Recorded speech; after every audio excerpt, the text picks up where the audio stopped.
శ్రీ వెంకటేశ్వర స్వామి వారిని Telangana MP K Laxman దర్శించుకున్నారు.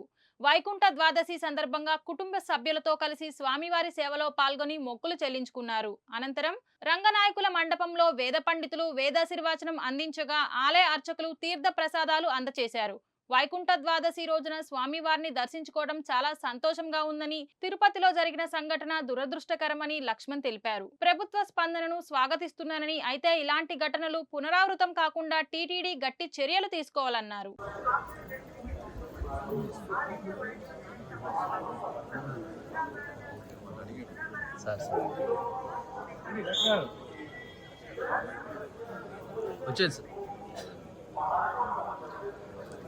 వైకుంఠ ఏకాదశి పర్వదినం పురస్కరించుకొని ఈ పవిత్రమైనటువంటి 10 రోజుల్లో వైకుంఠం ద్వారా వాళ్ళ దర్శనం చేసుకోవడానికి భక్తులు దేశవ్యాప్తంగా కూడా తరలి రావడము.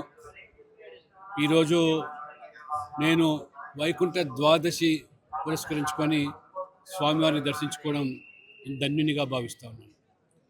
భక్తులు కూడా స్వామివారి దర్శనం నిమిత్తము ప్రతి ఏటా మాదిరిగానే ఈసారి కూడా లక్షల సంఖ్యలో ఇవాళ స్వామివారి దర్శనం కోసం విచ్చేసిన సందర్భంగా మన తిరుపతిలో జరిగిన సంఘటన చాలా దురదృష్టకరం.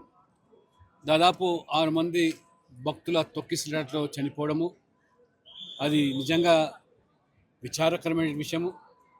ప్రభుత్వము, ముఖ్యమంత్రి గారు వెంటనే మరి స్పందించి ఆ యొక్క బాధిత కుటుంబాలకు కూడా మరి న్యాయం చేయడానికి ఆర్థిక పరంగా, ఉద్యోగపరంగా అన్ని రకాలు కూడా విద్యాపరంగా కూడా ముందుకు రావడం నేను స్వాగతిస్తూ, ముఖ్యమంత్రి గారు న్యాయ విచారణ కూడా ఆదేశించడం, ఈ న్యాయ విచారణ సందర్భంగా మరి ఏ యొక్క అంశాలు అయితే వెలుగులోకి వస్తాయో తప్పకుండా ప్రభుత్వం స్పందించి దానికి తగ్గట్టుగా చర్యలు తీసుకోవాల్సిందిగా నేను భావిస్తూ ఉన్నాను.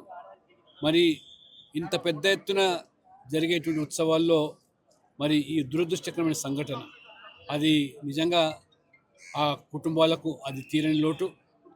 వారి భగవంతుడు వారి ఆత్మకు వాళ్ళందరికీ కూడా శాంతి చేకూర్చాలని, అందులో ఏ లోటుపాట్లు కానీ లేదా లోపాలు కానీ భవిష్యత్తులో పునరావృతం కాకుండా వాటి పట్ల కూడా ప్రభుత్వము, బోర్డు అధికారులు కూడా జాగ్రత్తలు తీసుకోవాలని, అధికారులు కూడా ఇంకా ఇటువంటి పవిత్ర దినోత్సవాల సందర్భంగా అది బ్రహ్మోత్సవాలైనా మరి ఏకాదశి పర్వదిన సందర్భంగా ముందస్తుగానే అన్ని జాగ్రత్తలు తీసుకోవాల్సిన ఆవశ్యకత ఉందని